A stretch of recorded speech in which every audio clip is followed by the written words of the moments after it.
सिद्धेभ्यः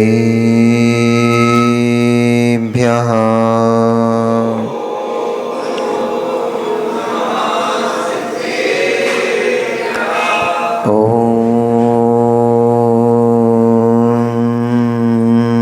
नमः सिद्धेभ्यः।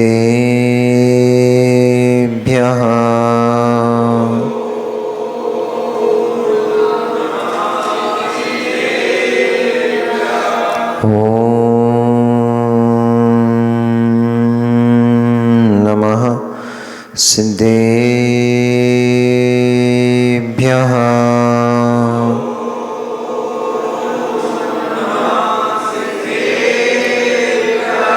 तव सिद्धे नय सिद्धे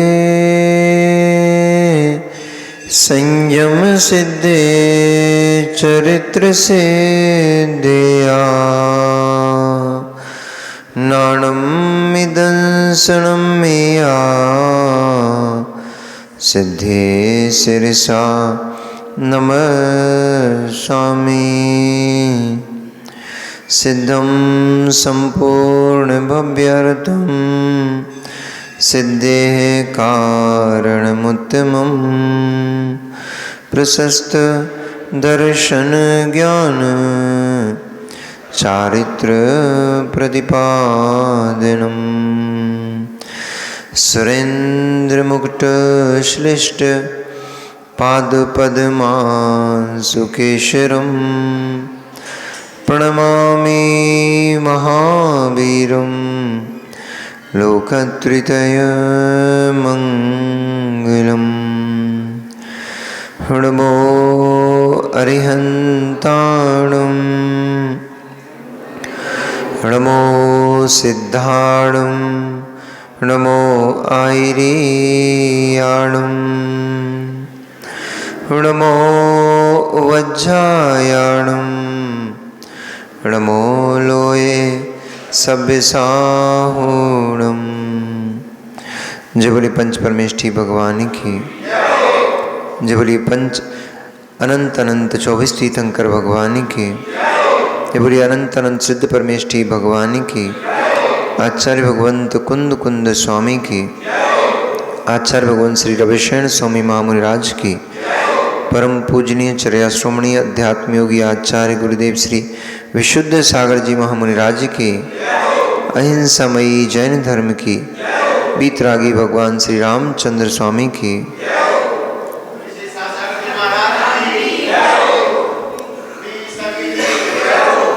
मनीषियों, वर्तमान शासन नायक भगवान वर्धमान स्वामी के शासन काल में हम सभी भव्य जीव यहाँ विराजते हैं। परम भट्टारक महाश्रमण उन भगवान वर्धमान स्वामी के मुख कमल से निश्चित भागवादिनी भगवती माँ जिन वाणी का हम सभी भव्य जीव करुणांजलि लगा करके पान कर रहे हैं, यह भागवादिनी यह भगवती माँ जिनवाणी सभी जीवों का कल्याण करे, सभी जीवों का मोक्ष मार्ग प्रशस्त करे।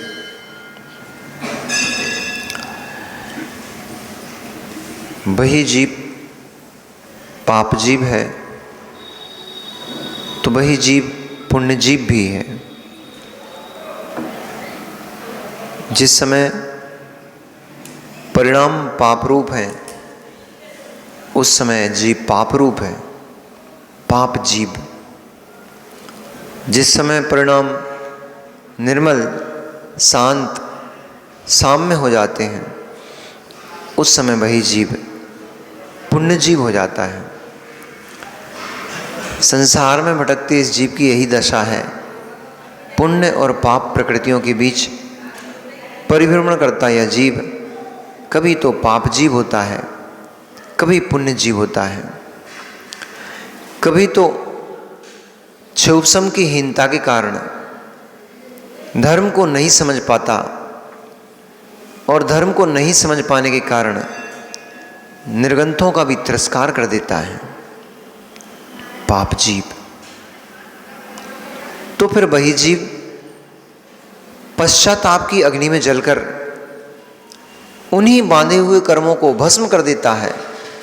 उस समय वही जीव पुण्य जीव कर्मों को बांधते समय यह जीव पाप जीव हो जाता है। अशुभ कर्मों को बांधते समय यह जीव पाप जीव हो जाता है। उन अशुभ कर्मों की निर्जरा करते समय यही भव्य जीव पुण्य जीव हो जाता है। सेठ अरहदत्त, अब काफ़ी सारे लोग पूरी कथा आपको पता नहीं होगी, क्योंकि जब यहाँ से गए थे तो रामचंद्र जी का, लक्ष्मण जी का अयोध्या में आगमन हुआ था। अब बहुत सारे काम हो चुके हैं। रामचंद्र जी का अयोध्या में आगमन हुआ, पश्चात भरत से भेंट हुई। भरत से भेंट होने के उपरांत रामचंद्र जी का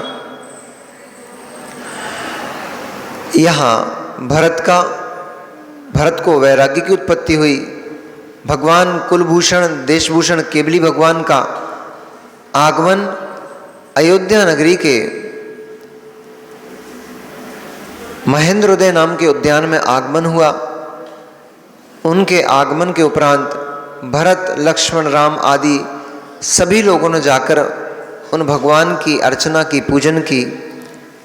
पूजन अर्चना के उपरांत जब तत्व उपदेश हुआ, तत्व सुनकर भरत को वैराग्य की उत्पत्ति हो गई और भरत ने इस बात का निर्णय कर लिया। इससे पहले एक घटना और घट गई थी कि जब भरत वैराग्य को प्राप्त हो रहे थे, तब त्रिलोकमंडल हाथी कषाय से भर गया, उन्मत्त हो गया। तो उस त्रिलोकमंडल हाथी ने अयोध्या में बहुत ज़्यादा उत्पाद मचाया, परंतु भरत को देख करके वह शांत हो गया। तब सभी के मन में जिज्ञासा उत्पन्न हुई कि त्रिलोकमंडल हाथी शांत कैसे हो गया। ऐसी अवस्था में समय बीता। भगवान केवली कुलभूषण देशभूषण स्वामी का आगमन हुआ। उनका गंधकुटी लगी। गंधकुटी में जब भगवान का उपदेश, दिव्य उपदेश हुआ, तब लक्ष्मण ने जिज्ञासा प्रकट की कि ये त्रिलोकमंडल हाथी ये भरत को देख करके परम प्रीति को उत्पन्न क्यों हो गया, ये शांत क्यों हो गया। ऐसी जिज्ञासा का समाधान करते हुए त्रिलोकमंडल हाथी के पूर्व भव और भरत के साथ उसके भाई पने के संबंध का केवली भगवान ने उपदेश दिया। उस उपदेश को सुनकर के उस त्रिलोकमंडल हाथी के मन में भी वैराग्य की कणिका उत्पन्न हो गई। उसने अणुव्रतों को धारण कर लिया और 1 महीने का उपवास ग्रहण कर वह नगर में वापस चला गया। साथ ही लक्ष्मण आदि जो और तत्व का उपदेश सुन रहे थे, उन्होंने भी तत्व से परम प्रीति की। कई सारे महाराजों ने अणुव्रतों को धारण किया। साथ ही साथ भरत ने परम वैराग्य को धारण करते हुए उन्हीं केवली भगवान के सामने दीक्षा को प्राप्त किया और दीक्षा को प्राप्त करके परम तप में लीन हो गए। उनके साथ 1000 महाराजाओं ने दीक्षा को धारण किया। भरत की दीक्षा को देख माँ कैकेयी को बहुत क्लेश उत्पन्न हुआ। राम के वचनों को सुनकर उनका क्लेश शांत हुआ। शांत हो चित्त हो कैकेयी ने भी भरत और दशरथ के अभाव में अपने आप को निस्सार जानते हुए, संसार की सभी भोगों को उदास होते हुए, भोगों से उदास होते हुए, उन्होंने भी पृथ्वीमती आर्यका माता जी के पास जाकर के दीक्षा ले ली। काफ़ी सारी दीक्षाएं हो गई हैं आपके एब्सेंस में। कैकेयी की दीक्षा हो गई। कैकेयी की दीक्षा के उपरांत भगवान की वाणी सुनकर के सभी राजे महाराजे अपने अपने स्थान चले गए। रामचंद्र जी, लक्ष्मण आदि भी अपने अपने स्थान पर चले गए। कुछ समय पश्चात जब अयोध्या का राज सूना हो गया, कोई राजा नहीं था, तो सभी राजे महाराजाओं ने, प्रजाओं ने मिलकर के और राम लक्ष्मण का राज्याभिषेक किया। जब राम लक्ष्मण राजा हो गए तो उन्होंने यथायोग्य सभी राजा महाराजाओं को राज्य का वितरण किया। हनुमान, सुग्रीव, नल, नील, अंगद, विभीषण, विरादित, मेघवाहन आदि अनेक अनेक प्रकार के, मेघवाहन नहीं, भामंडल आदि सभी राजाओं को उचित राज्य में स्थापित किया। उनकी राजधानियां स्थापित की। इस प्रकार से राजपाट का संचालन करते हुए जब राम ने शत्रुघ्न से राज्य के लिए पूछा तो उसने मथुरा का भाव प्रकट किया कि मुझे मथुरा का राज चाहिए, परंतु वहाँ का राजा मधुसूदन वो तो अजेय था, उसको जीतना संभव नहीं था। इसलिए राम की सलाह पाकर के फिर भी राम का निवेदन स्वीकार करते हुए राम की सलाह प्राप्त करके शत्रुघ्न ने राजा मधु के ऊपर विजय प्राप्त की। राजा मधु रणभूमि में ही वैराग्य को प्राप्त हो गए और वैराग्य प्राप्त कर उन्होंने ही हाथी पे बैठे बैठे अपने केशरोंचन किए और वहीं रणभूमि में ही उन्होंने वैराग्य को प्राप्त कर दीक्षा को धारण कर लिया। थोड़े समय में वो भी मृत्यु को प्राप्त कर समाधि मरण को प्राप्त कर तीसरे स्वर्ग में गए। शत्रुघ्न ने मथुरा का राज प्राप्त किया। इस प्रकार से परंतु जो शूल रत्न देवों के द्वारा दिया गया राजा मधु के पास था, वह लक्ष्मण के प्रभाव से जब निस्सार हो गया, निस्तेज हो गया, शर्मिंदा होते हुए वह पुनः अपने यक्षेंद्र गरुणेंद्र के पास पहुंच गया। गरुणेंद्र ने जान करके और क्रोध किया। क्रोध अग्नि से जला हुआ गरुणेंद्र शीघ्र ही कुपित होकर के मथुरा नगरी पहुंचा और उसने एक विकट महामारी को प्रसारित कर दिया। सारी नगर में, सारे देश में महामारी फैल गई और उस महामारी से बहुत सारे जीवों का विघात हो गया, बहुत सारे जीव मरण को प्राप्त हो गए। पूरे नगरी में अफरा तफरी मच गई। क्या होगा, कैसे होगा, कुछ समझ में नहीं आ रहा था। ऐसी स्थिति जब पड़ी, ऐसी स्थिति में फिर जब बहुत विकट परिस्थिति बन गई थी, यक्षेंद्र जो गरुणेंद्र था उसने ये देखा कि ये सारी नगरी तो शोक नहीं मना रही है मधु राजा के जाने का, बल्कि ये तो शत्रुघ्न की प्राप्ति का उत्सव मना रही है। तो उसने कुपित होकर के बहुत उपद्रव किए। परंतु जिस नगर में पुण्यात्मा जीव रहते हैं उनका पुण्य काम कर जाता है। उस मथुरा नगरी में भी बड़े पुण्यात्मा भव्य जीव रहते थे। उनके पुण्य के नियोग से उस मथुरा नगरी में 7 रिद्धिधारी मुनिराजों का नगर आगमन हुआ। चूंकि बारिश स्टार्ट हो गई थी, शुरू हो गई थी, इसलिए वे मुनिराज मथुरा नगरी के एक उद्यान में वहीं ठहर गए। आवश्यक नहीं होता, वैसे रिद्धिधारी मुनियों को चातुर्मास करने का कोई विधान नहीं है, आवश्यक नहीं है।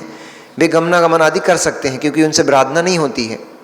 परंतु फिर भी एक अवस्था के लिए वो वहाँ पर स्थित हो गए। उन रिद्धिधारी मुनिराजों के प्रभाव से, उनकी स्पर्शित वायु से बहुत सारा उस मथुरा नगरी और उस राज्य का बहुत सारा रोग तो ठीक हो चुका था। जितने रोगी थे उसमें से बहुत सारे रोगी तो रोग शांत कर, रोग का शमन कर निरोगता को प्राप्त हो गए थे, सुंदर काय पुनः हो गए थे। परंतु कुछ रोगी अभी भी थे और रोग का अभी भी, जैसे कोरोना चला गया था लेकिन थोड़े थोड़े सिम्टम्स दिखाई देते थे, थोड़े थोड़े लोग 1 2 4 10 मिल जाते थे। ऐसे ही वहाँ पर भी महामारी से पीड़ित कुछ लोग अभी भी थे जिनका रोग शमन नहीं हो पा रहा था और कुछ लोग ग्रसित पुनः पुनः हो जाते थे, कुछ ठीक हो जाते थे। इस प्रकार से वो महामारी अपना प्रकोप जारी रखे हुए थी, क्योंकि जब तक वो देव की माया थी, वो तो देव द्वारा प्रणीत थी, वो तो जब तक वो देव उसको समेटेगा नहीं तब तक वो बीमारी अपना प्रकोप दिखाती रहेगी।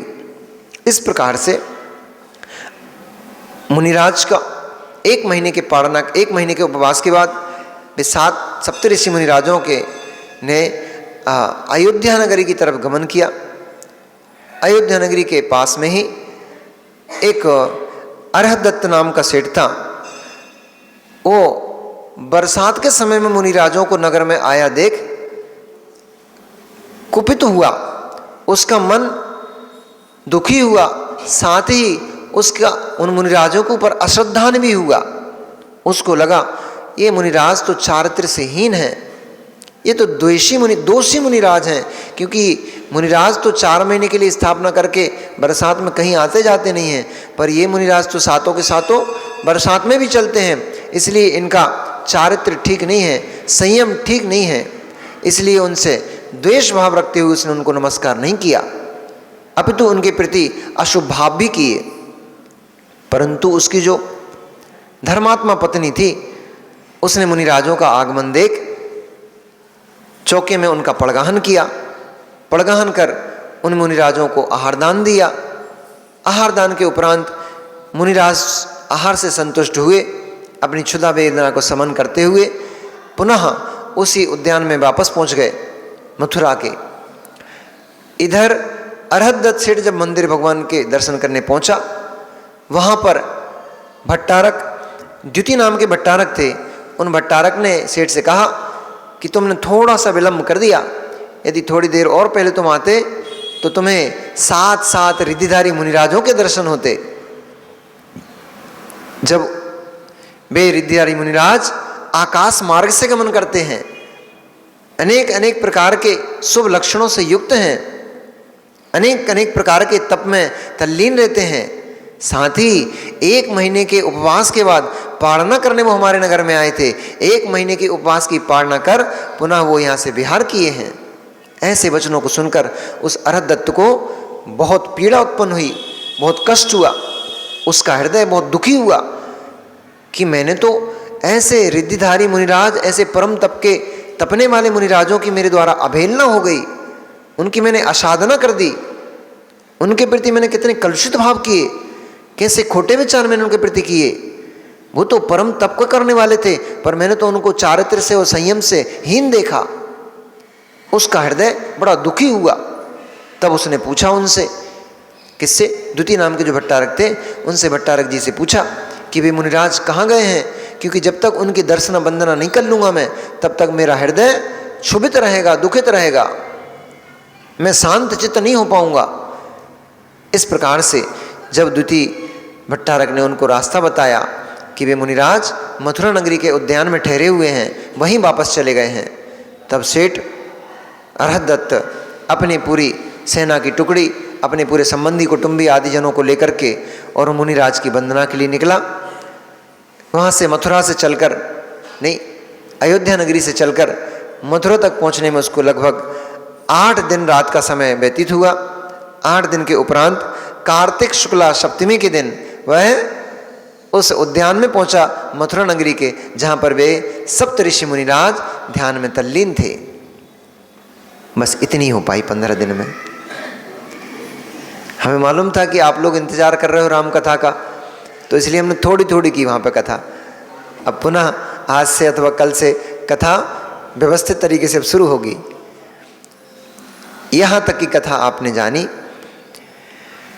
इस प्रकार से जब द्युति सेठ को, जब अरहतदत्त सेठ को बड़ा पश्चाताप हुआ कि मैंने अरहंत की मुद्रा धारे ऐसे निर्गंत तपोधनों का मैंने अपना अपमान कर दिया, अभिनय कर दिया है।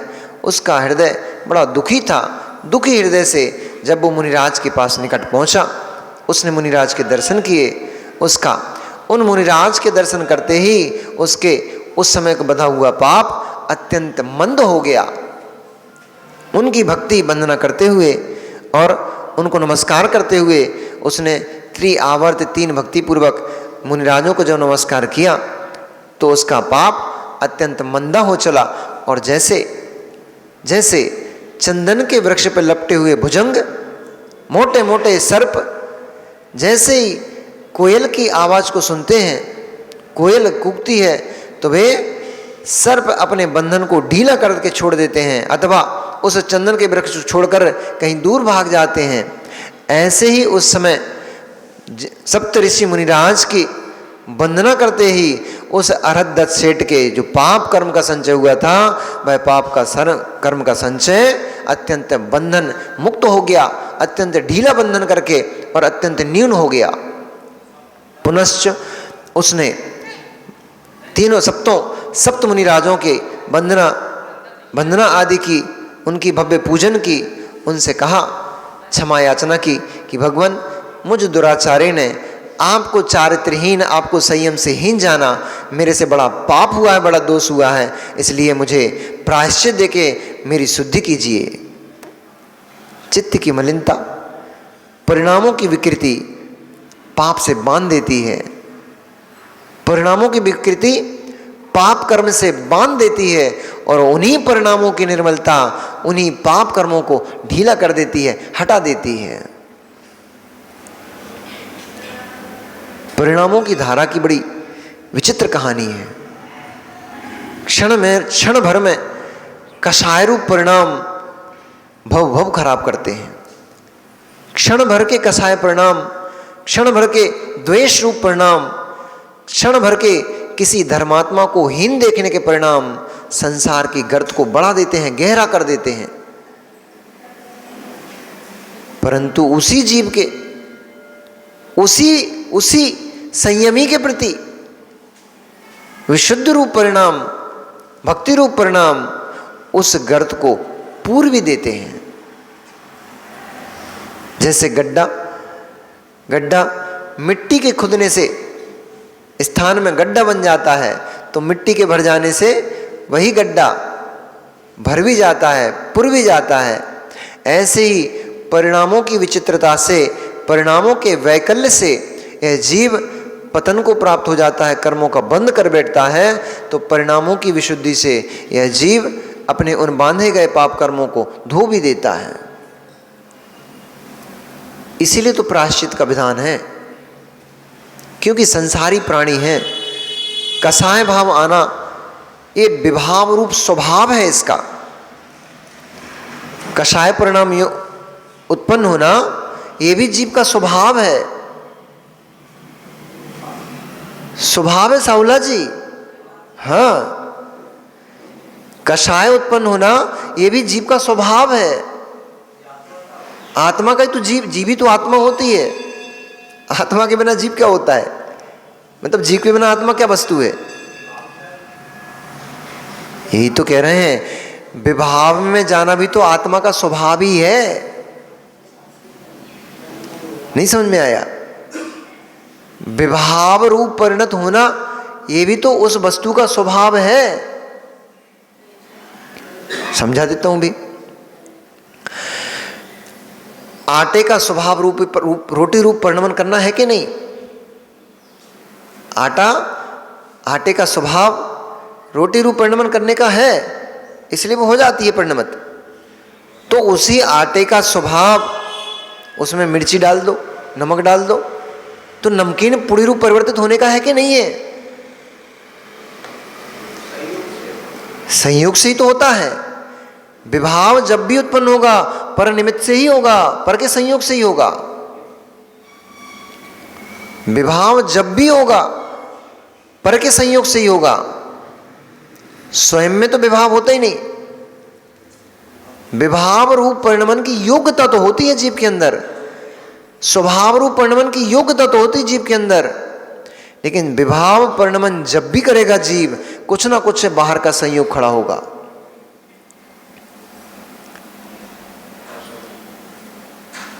रोटी मीठी बनी, पुड़ी मीठी बनी तो पर का संयोग था। पुड़ी नमकीन बनी तो पर का संयोग था। आटा पुड़ी बना तो भी पर का संयोग था। योग्यता होने पर भी चौकी, बेलन, पानी, मां, गैस, चूल्हा, कढ़ाई आदि का संयोग न होता तो पुड़ी कैसे बनती? आटे में योग्यता थी, योग्यता से ही सब कार्य हो जाता है।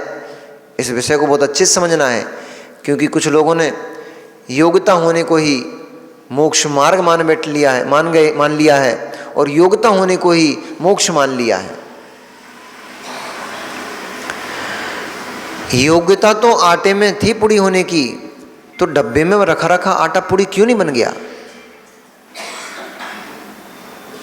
कनस्तर में रखा आटा, डिब्बे में रखा हुआ आटा, चक्की में पिसता हुआ आटा क्यों निकला?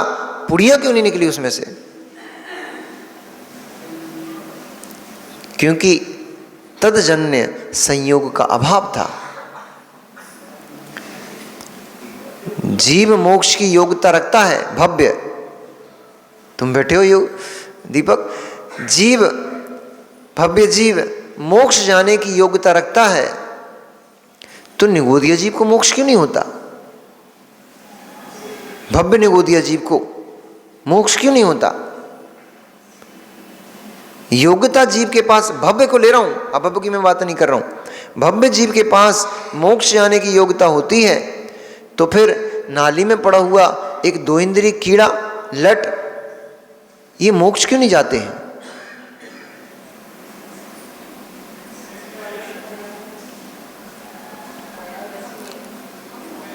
योग्यता तो है, निमित्त का अभाव है। योग्यता तो है, जीव की योग्यता तो है, परंतु लब्धियां भी चाहिए, काल भी चाहिए और क्षोभसम भी चाहिए, सभी कुछ चाहिए। जीव में भव्यत्व भाव है, ये योग्यता है मोक्ष जाने की, केवल सम्यक दर्शन प्राप्त करने की। परंतु जब उत्पत्ति होगी उस समय वज्र वृषभ नाराज सहनन चाहिए। जब मोक्ष की उत्पत्ति होगी, केवल ज्ञान की उत्पत्ति होगी, उस समय के लिए शरीर चाहिए, मनुष्य का, मनुष्य देह चाहिए, अंधा काना लूला लगना नहीं चाहिए, सर्वांग पुष्ट शरीर चाहिए, चतुर्थ काल चाहिए, सब कुछ है, पंचम काल है, नहीं होगा। इसलिए जो लोग निमित्त को कुछ भी नहीं मानते, जो इस बात को मानते हैं कि निमित्त तो अकर्ता होता है, कुछ करता ही नहीं है, वे लोग अभी तत्व से बहुत दूर पड़े हुए हैं। विदेह में चले जाओ, वहां भी चौथा ही काल मिलेगा, तभी होगा। तो विदेह में चौथा काल रहता है, इसलिए वहां से मोक्ष हो जाएगा अभी, और हो रहा है। कर्म भूमि चाहिए, एक चीज तो मैंने छोड़ दी, कर्म भूमि चाहिए, आर्यखंड चाहिए, मलिच्छ खंडों से मोक्ष नहीं होगा, कर्म भूमि चाहिए, आर्यखंड चाहिए, यहीं से मोक्ष होगा। ये आवश्यकताएं भी आवश्यक हैं।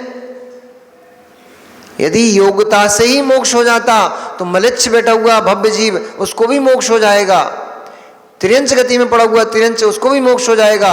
नरक गति में पड़ा हुआ भव्य नारकी आत्मा, उसको भी मोक्ष हो जाएगा। स्वर्ग में बैठा हुआ सर्वार सिद्धि के विमान के देव में क्या कमी रह गई?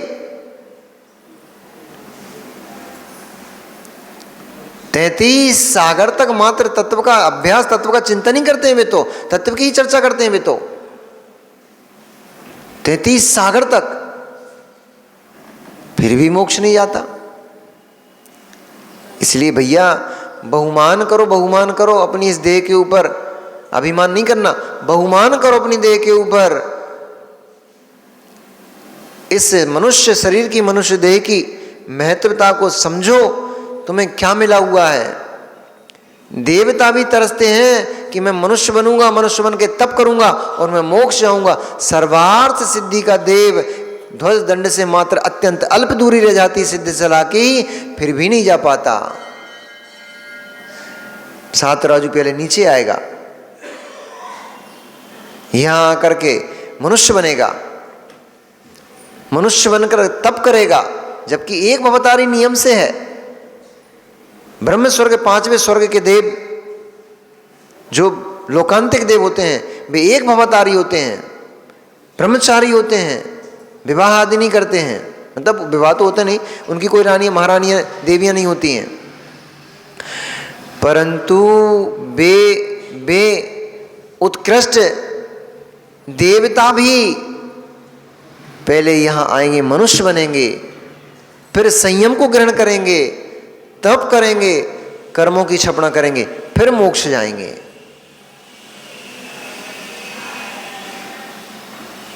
काल लब्धि की भी आवश्यकता होती है, देशना लब्धि की भी आवश्यकता होती है, कर्ण लब्धि की भी आवश्यकता होती है। लब्धियां भी चाहिए, क्षोभसम भी चाहिए, जीव की भव्यत्व योग्यता भी चाहिए। बहुत सारी चीजें मिलकर के एक सामग्री तैयार होती है। ऐसे ही सिद्ध बनने के लिए भगवान मोक्ष में जाकर परमात्मा पद को प्राप्त करने के लिए भी बहुत सारी सामग्रियों की आवश्यकता होती है।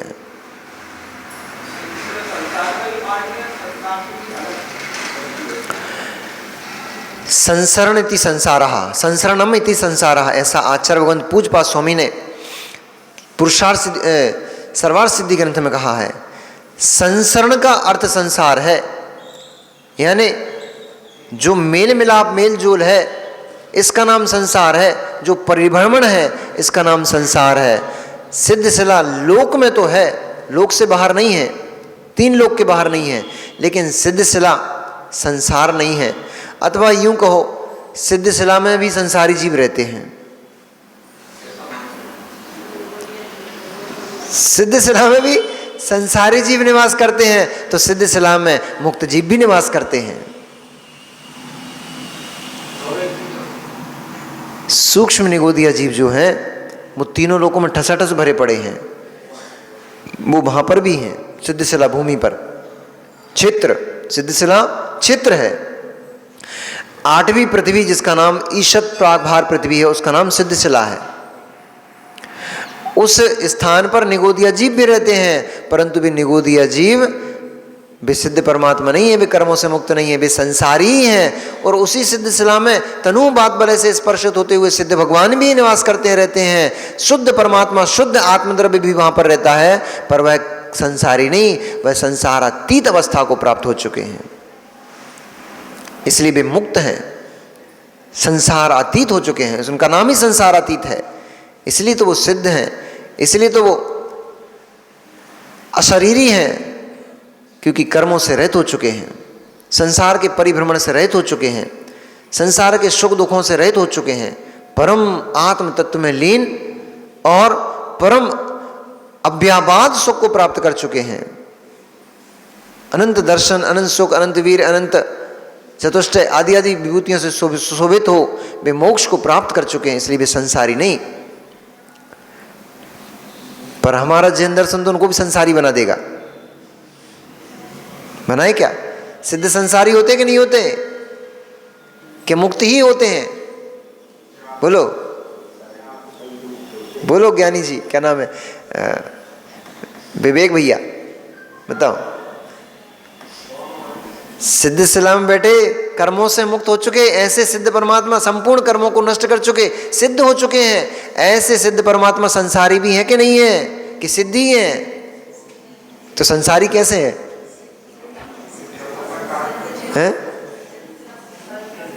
सिद्ध शिला संसार, सिद्ध शिला लोक में आती है, सिद्ध शिला संसार नहीं है। बोलो। भूत प्रज्ञापन से, भूत प्रज्ञापन से उनकी हम भूत पर्याय को देखेंगे तो वे सिद्ध परमात्मा भी संसारी हैं। भूत प्रज्ञापन की अपेक्षा से कोई रिटायर्ड बैठे यहां पर, कोई टीचर रिटायर हो जाता है, रिटायर होने के बाद भी वे टीचर कहलाते कि नहीं कहलाते? कोई डॉक्टर नहीं बना, पढ़ाई कर रहा है, वो भी डॉक्टर कहलाने लग जाता है। भाभी नैगम से वो डॉक्टर कहलाने लग जाता है। भूत नय की अपेक्षा से, भूत प्रज्ञापन नय की अपेक्षा से जो पहले डॉक्टर था वो अभी भी डॉक्टर कहलाता है। वो रिटायर्ड हो चुका है, टीचर रिटायर्ड हो चुका है, मिलिट्री का जवान रिटायर्ड हो चुका है, तब भी अभी जवान कहलाता है। ऐसे ही सिद्ध परमात्मा रिटायर हो चुके हैं, वे संसार परिभ्रमणों को शांत कर चुके हैं, परंतु भूत प्रज्ञापन ने कहेगा ये संसार में भटकती आत्मा था। हाँ, तो वे भी संसारी कहलाएंगे। भूत प्रज्ञापन ने की अपेक्षा से ये संसारी हैं ऐसा कहेंगे, था नहीं बोलेंगे, संसारी हैं, क्योंकि उनकी भूत पर्याय को देखेंगे हम।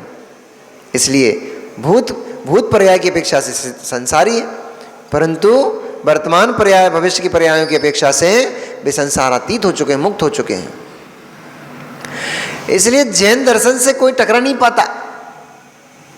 हमारे पास नए व्यवस्था है, हमारे पास प्रमाण व्यवस्था है, हमारे पास नए सप्तभंग है, अनेकांत है, स्यादवाद है। हम तो कुछ भी कहने लग जाते, वो सबको सिद्ध भी कर देते। परंतु जिस नए की विवक्षा उस नए में ही लगाना, ये सम्यक होता है। नए का भी अवर्णवाद करना और नए का दूसरे नए की व्यवस्था दूसरे पे नए में घुसाना, ये न्याय व्यवस्था भंग करने में मिथ्यात्व का दोष लगता है। इसलिए जो न्याय, उसका जो विषय है उस विषय को उसी में लगाना होता है। चलो एक न्याय फिर लगाओ, भावी निगम लगाओ, भावी निगम ले लगाओ कि जिन जीवों को भगवान बनना है, भावी निगम से भगवान आत्मा भगवान के चरणों में बैठी है। भावी निगम से भगवान आत्मा भगवान के चरणों में बैठी है। दो पक्षों में बताएं, भावी निगम से ये भगवान आत्मा और ये भगवान आत्मा।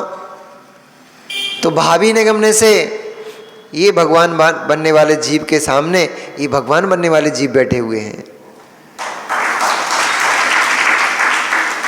और भावी निगम से वे दोनों केवली भगवान उनके चरणों में अरदत्त सेठ बैठ करके आलोचना, अपनी निंदा, अपनी गर्ह, अपनी निंदा आलोचना कर रहा है कि भगवान मुझे क्षमादान दीजिए, मुझे मेरा पापों का क्षय कीजिए, मैंने आपके प्रति बहुत कलुषित परिणाम किए। भावे ने बंधो भावे ने मुखो, उन्हीं भावों से बंध हो जाता है, उन्हीं भावों से कर्म मुक्त भी हो जाता है जीव। पश्चाताप की अग्नि में जलता हुआ अरदत्त सेठ क्षमा याचना भगवान की वंदना से कर्मों को मुक्त किया। उसने जो पाप उसने बांधे थे उन पाप कर्मों से मुक्त हुआ। जब तक इधर अरदत्त सेठ अपने कर्मों से मुक्त हो रहा था, उधर शत्रुघ्न को मालूम पड़ा कि हमारे नगर में रिद्धिधारी मुनिराज पधारे हैं, और उन मुनिराज के प्रभाव से ही हमारे रोगों को, हमारे नगर के रोग को शांति मिली, रोग शांत हुआ है, लोगों को शांति की अनुभूति हुई है। वह भी अपने पूरे दल बल, पूरे परिकर के साथ, पूरे परिवार के साथ मुनिराज की वंदना करने, केवली भगवान की वंदना करने के लिए उस उद्यान में पहुंच गया जहां पर वे कुलभूषण देशभूषण केवली भगवान विराजित थे। नहीं, सप्त ऋषि मुनिराज, केवली नहीं, सप्त ऋषि मुनिराज के चरणों में अरदत्त शेष पहुंचा, और वहीं पर शत्रुघ्न भी उनकी वंदना करने के लिए पहुंचा। जब शत्रुघ्न वंदना करने के लिए पहुंचा, उसने भगवान के साथ मुनिराजों के, ऋषि मुनिराजों के दर्शन किए। ऋषि जो संज्ञा है ना, वो रिद्धिधारी मुनियों की है, इसलिए सप्तऋषि कहा जाता है उनको। तो उन ऋषियों की वंदना करने के लिए जब वो शत्रुघ्न पहुंचा, परम आनंद, परम आह्लाद को प्राप्त हुआ।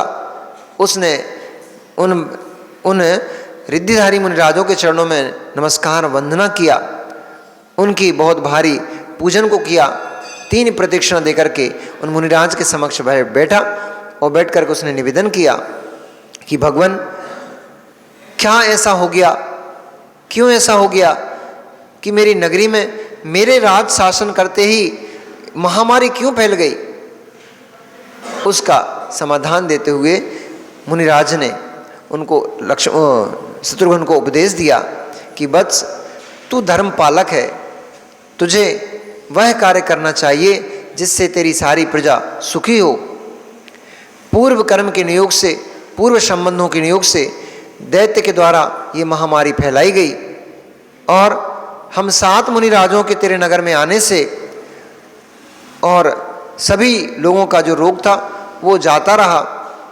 शेष चूंकि वह दैत्य तुझ पर कुपित है, इसलिए उसकी माया में यह महामारी जब तक वो प्रसन्न नहीं हो जाता तब तक दूर नहीं होगी। इसलिए तू अपनी रक्षा के लिए एक काम कर।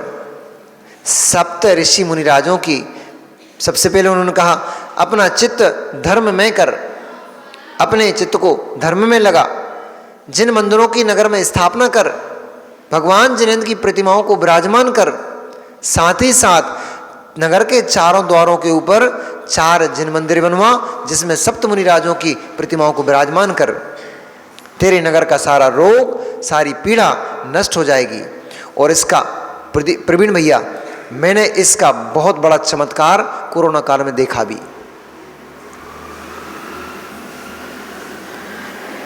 बताऊं, सम्मेद शिखर जी में सप्त मुनिराजों की प्रतिमा विराजमान है।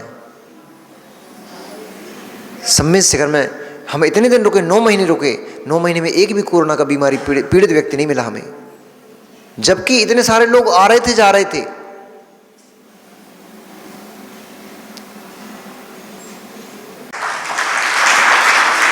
आज भी सप्तऋषि राजों की यह महात्म्य है, जो बोलते ना सप्तऋषि के 7 तारे।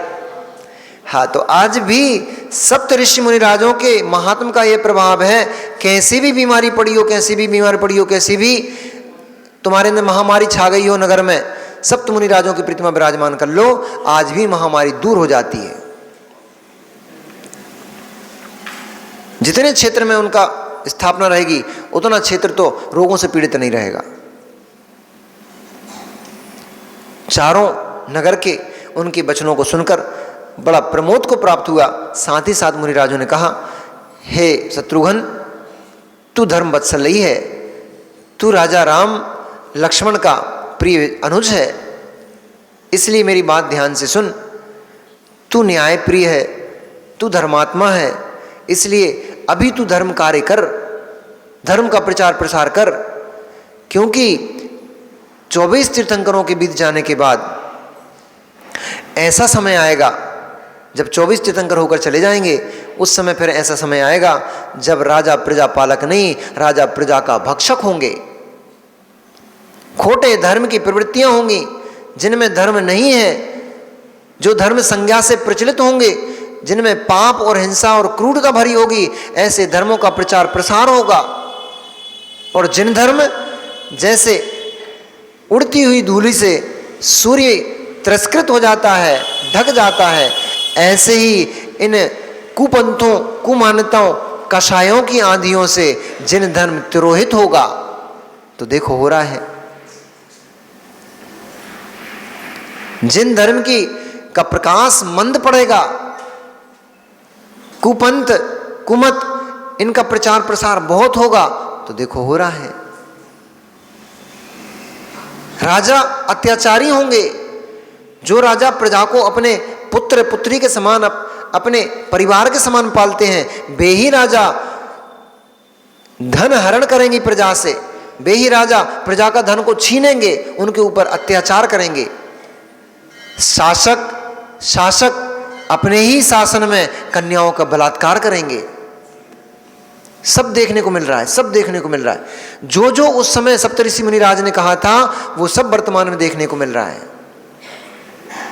उन्होंने कहा, माता पिता जो पुत्र को लालन पालन करते हैं, पुत्र उनके ऊपर अत्याचार करेंगे, पुत्र माता पिता का तिरस्कार करेंगे, माता पिता के बीच में झगड़ा होगा, पिता पुत्र के बीच में झगड़े होंगे, कलुषता इतनी बढ़ जाएगी, संपत्ति के पीछे माता पिता अपने बच्चे को ही गला काट देंगे।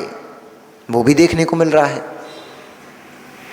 ये शब्द सप्तऋषि ने, ये शब्द चतुर्थ काल में शत्रुघ्न से सप्तऋषि मुनिराजों ने कहे थे, वो आज प्रत्यक्ष में आपको सामने दिखाई दे रहे हैं।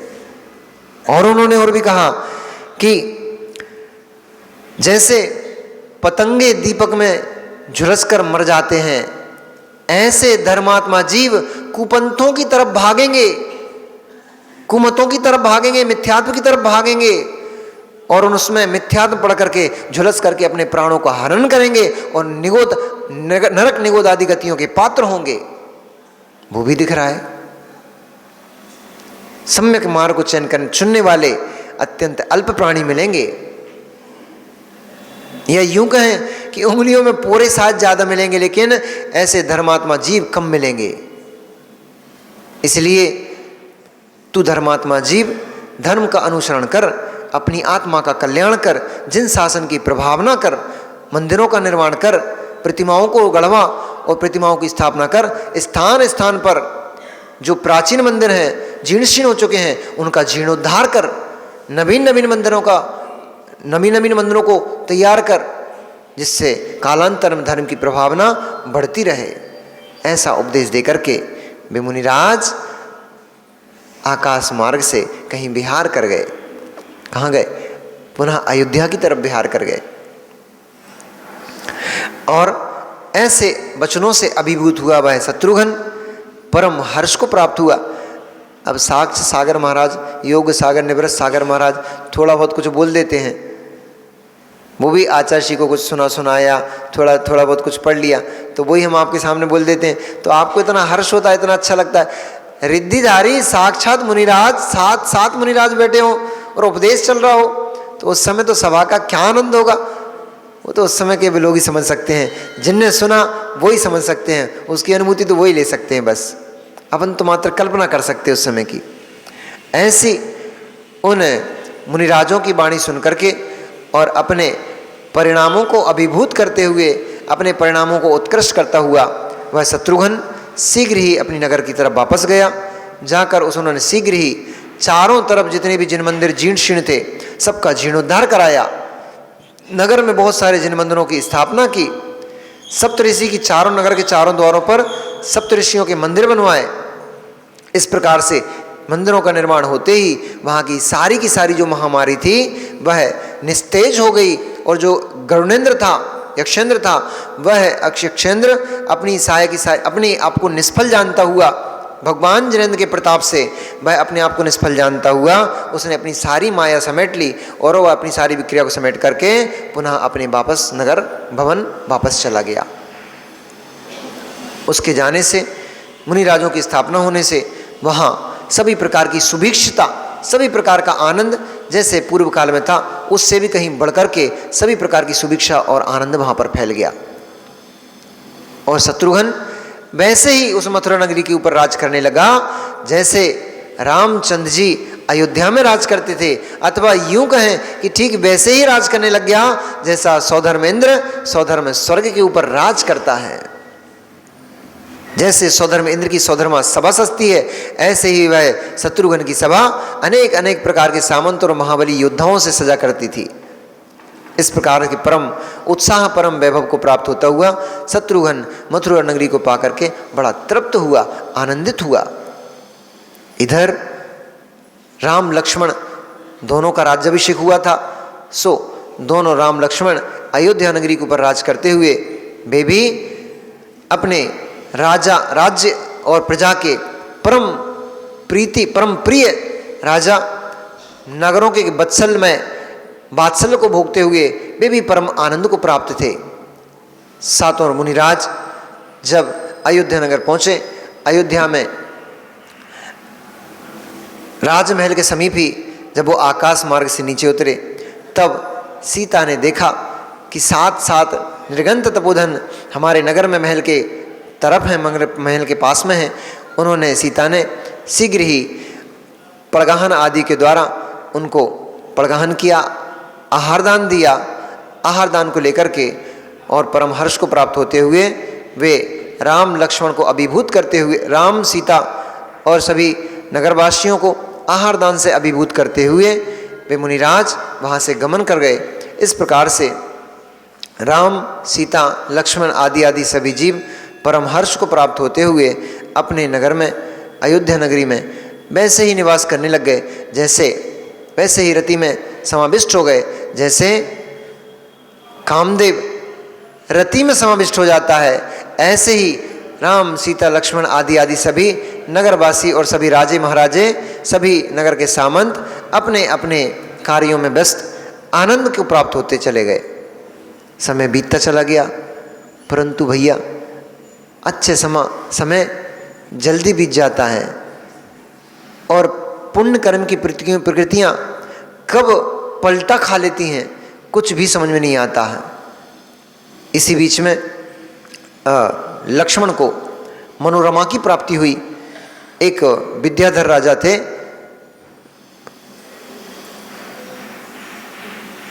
अब वो कौन विद्याधर राजा थे कल देखेंगे, क्योंकि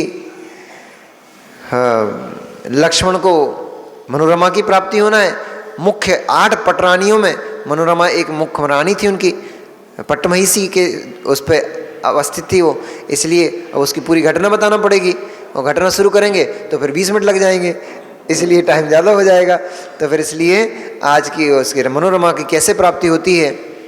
साथ ही एक और दुर्घटना घटने वाली है, वो बड़ी विकट दुर्घटना घटने वाली है, और उस घटना से सारे के सारे नगर को बड़ा क्षोभ उत्पन्न होने वाला है। बहुत ही सारे के सारे नगरवासी बड़े कष्ट में जाने वाले हैं। कैसे क्या होने वाला है अब ये तो कल पता लगेगा। तो फिर क्या होता है देखेंगे कल। नमो रिहंताणम, नमो सिद्धाणम, नमो आर्याणम, नमो वज्राणम, नमो सब साहूणम।